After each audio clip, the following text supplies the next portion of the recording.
Assalamualaikum warahmatullahi wabarakatuh. Balik lagi di alur cerita buku harian seorang istri untuk episode malam ini 3 Juni 2022 hanya di SCTP 1 untuk semua. Di episode selanjutnya terlihat Nana yang lagi tidur sambil dia kepikiran sama Junior. Tiba-tiba Dewa bangun. Lalu Dewa juga ngomong kepada Nana, "Kenapa kok kamu tidurnya kayak gini, Nak?" Kata Dewa kepada Nana, "Saya teringat terus sama Junior dan Junior itu masih tetap menangis." Kata Nana, "Saya harus melihat Junior ke kamarnya Livia." Kata Nana sambil dia juga langsung turun dari ranjangnya dan keluar dari kamarnya menuju ke kamarnya si Livia.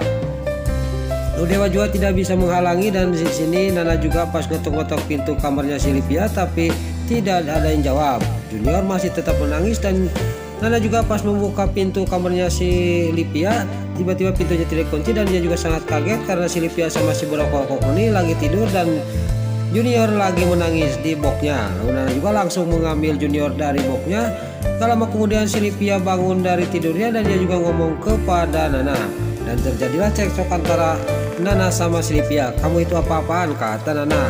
"Junior menangis, kamu tidak enakan tidur," kata Nana kepada si Livia. Lalu Livia juga di sini dia bangun dan si Roni juga bangun. Dengan lama kemudian pas rame-rame karena si Livia teriak-teriak memanggil si para buana sama Neratu, datanglah para buana. Gak lama kemudian Dewa juga datang.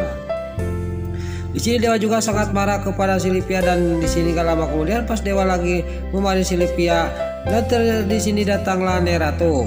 Lalu di sini Dewa juga sudah memarahin si Livia dan sama si Brokok Roni dan mengingatkan kepada mereka. Dia juga langsung dia pergi meninggalkan si Livia dan si Brokok Roni, para buana dan Neratu yang ada di kamarnya si Livia. Lalu di sini Junior juga diambil lagi oleh si Livia. Pas si Livia mengambil Junior dan Nana juga pergi dari kamarnya si Livia. Gak lama kemudian Junior langsung dia menangis lagi dan dia juga rewel lagi. Lalu sampailah Dewa sama Nana ke kamarnya. Di sini Dewa juga dia ngomong kepada Nana dan menenangkan Nana, tapi Nana dia sangat marah kepada Dewa. Tiba-tiba gak lama kemudian pas lagi Dewa menenangkan Nana, dia menerima telepon dari kliennya yang dari Semarang yang dia membatalkan kerjasamanya sama si Ken Kelvin. Lalu di sini kliennya yang dari Semarang juga di sini telepon Dewa, dia minta ketemuan lagi sama dia. Lalu proyek yang bangunannya ada di Semarang akan diserahkan oleh kliennya si Ken Kelvin, mau diserahkan ke perusahaannya Buana. Lalu Dewa juga dia ngomong kepada Nana dan Nana juga dia menyuruh Dewa menemui klien itu. Lain lagi di sisi lain di sini Suster Amira yang lagi sambil membaca buku sambil berjalan dia menuju pulang ke rumahnya Buana. Di sisi lain di sini Pasha yang lagi membawa motor sangat kencang sekali. Singkat cerita di sini Suster Amira juga dia hampir ketabrak sama motornya Pasha. Lalu di sini Suster Amira juga dia langsung jatuh di dekat jembatan itu dan Pasha juga langsung memburu Suster Amira. Singkat cerita di sini juga Pasha sangat kaget. Ternyata itu Suster Amira. Suster Amira di sini dia ngomong kepada Pasha, dia menanyakan bukunya yang hilang. Lalu di sini terlihat bukunya ada di pohon dan Suster Amira juga ngomong kepada Pasha, "Itu Kak Pasha buku saya," kata Suster Amira sambil menunjuk buku itu. Singkat cerita Pasha juga dia langsung mengambilkan buku itu dan tangannya Pasha dipegang oleh Suster Amira. Singkat cerita Pasha juga bisa mengambil buku itu, pas dibuka di situ ada nama Lula. Di sini juga Pasha juga sangat parah dan dia juga menyangka bahwa Suster Amira telah menyuri buku Lula yaitu istrinya. Di sini Suster Amira juga menjelaskan semuanya kepada Pasha. Lain lagi di sisi lain di rumah Buana si Brokok Roni yang lagi membawa main Junior, menjemur Junior di depan rumah Buana. Di sini dia juga memanggil dan mengajarkan kepada Junior urus memanggil Dedi. Terlihat Nana sama Dewa yang mau berangkat menemui kliennya. Di sini Nana ngomong kepada Dewa, "Kenapa Mas Roni kok ngomong kayak gitu? Kok suruh memanggil Dedi kepada Junior?" kata Nana. Di sini juga Dewa juga sama Nana menghampiri si Brokok Roni. Dewa juga sangat marah kepada si Brokok Roni, "Kenapa kamu itu harus mengajarkan Junior memanggil kamu Dedi? Kamu itu bukan orang tuanya Roni," kata Dewa kepada si Roni. Gak lama kemudian datanglah si Livia mawa makanan untuk Junior.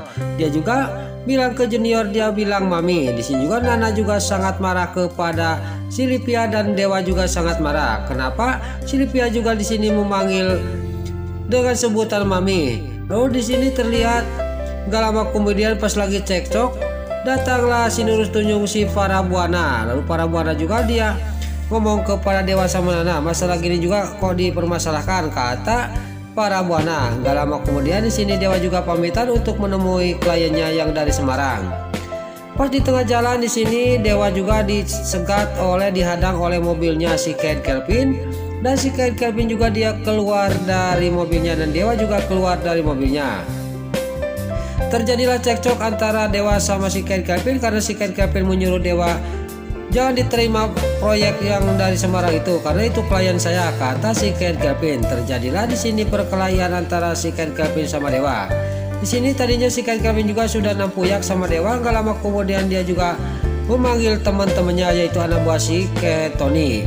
Terjadilah Dewa juga dikeroyok, dan di sisi lain pas Dewa dikeroyok di sini Pasha yang lagi bawa motor dia sangat kaget melihat Dewa yang lagi dikeroyok oleh rombongan si Ken Kelvin sama si Tony. Pasha juga langsung turun membantu Dewa. Gak lama kemudian di sini disusul oleh Pak Fajar, dan Pak Fajar juga melihat Dewa sama Pasha yang lagi dikeroyok oleh rombongannya si Ken Kelvin dan si Tony. Dia juga langsung keluar dari mobilnya dan membantu Dewa sama Pasha. Singkat cerita di sini anak buahnya si Tony dan si Tony juga dan si Ken Kelvin juga bisa dikalahkan oleh Pasha, Dewa sama Pak Fajar. Lalu mereka juga langsung pergi dari tempat itu. Lalu Pasha juga sama Pak Fajar juga di sini pamitan dan dia juga pergi meninggalkan Dewa. Lalu di sini terlihat Pasha sama Pak Fajar sudah pergi, Dewa juga langsung berangkat menuju menemui kliennya. Lain lagi di sisi lain Tante Merin yang ada di kontrakannya di sini. Dia ngomong kepada Mbak Nurani, dia juga minta maaf atas perlakuannya Pak Fajar. Tapi di sini Tante Nurani ngomong kepada Tante Merin, maaf Tante, saya harus ke dalam dulu, kata Mbak Nurani kepada Tante Merin, saya harus istirahat. Sambil dia juga masuk ke dalam kontrakannya bekas Balia. Gak lama kemudian di sini Mbak Nurani sudah masuk ke kontrakannya. Datanglah Pak Fajar. Lalu di sini Pak Fajar juga ngomong kepada Tante Merin, dan Tante Merin juga ngomong kepada Fajar, pokoknya kamu harus minta maaf kepada Nurani, kata Tante Merin sambil dia masuk ke kontrakannya Pak Fajar. Di sini Pak Fajar juga mengikuti Tante Merin ke dalam. Pas dia di dalam di sini Tante Merin sudah membawa kopernya Pak Fajar. Singkat cerita di sini juga Pak Fajar juga dia akan minta maaf kepada Mbak Nurani, dan sampailah ke depan kontrakannya Mbak Nurani. Dia juga mengetuk pintu kontrakannya Mbak Nurani. Lalu Mbak Nurani juga di sini keluar, mau apa kamu, kata Mbak Nurani kepada Pak Fajar. Saya minta maaf atas perlakuan saya kemarin di kantor, kata Pak Fajar kepada Mbak Nurani. Tapi di sini Mbak Nurani ngomong, kamu itu sudah membuat sakit hati saya, kata Mbak Nurani sambil dia juga masuk lagi ke kontrakannya. Lain lagi di sisi lain di keluarga Buana, si Livia pagi-pagi dia akan membawa main Junior sama si Brokokroni ke sebuah taman. Pas di depan pintu ketemu sama Nana. Di sini juga Nana juga dia menghalangi si Livia sama si Brokokroni membawa Junior keluar jauh-jauh, takut kenapa-napa. Tapi menghalangi si Livia sama si Brokokroni, Nana juga tidak didengarkan halangan Nana. Di sini juga mereka juga tetap pergi membawa Junior ke taman. Nah, itulah alur cerita buku harian seorang istri untuk episode malam ini 3 Juni 2022 hanya di SCTV 1 untuk semua. Sebelum Mimin pamit, yuk kita doakan para pemain dan kru BASI semoga diberi kesehatan, dan jangan lupa kita doakan sinetron buku harian seorang istri supaya bisa bertengger di rating nomor 1, amin. Dan juga sebelum Mimin pamit, bagi dulu mama, tante-tante, bunda-bunda dimanapun Anda berada yang baru bergabung dengan channel ini, jangan lupa tekan tombol like, komennya, dan subscribe-nya. Dan jangan lupa nyalakan lonceng notifikasinya juga ya guys. Dan juga sebelum Mimin pamit, Mimin mohon maaf kalau ada salah-salah kata dan kata-kata Mimin balelo lobati soledat kalau Mimin tas ngabudah, Mimin mohon maaf. Sekarang Mimin pamit. Wassalamualaikum warahmatullahi wabarakatuh. Salam sehat selalu dimanapun Anda berada. Terima kasih.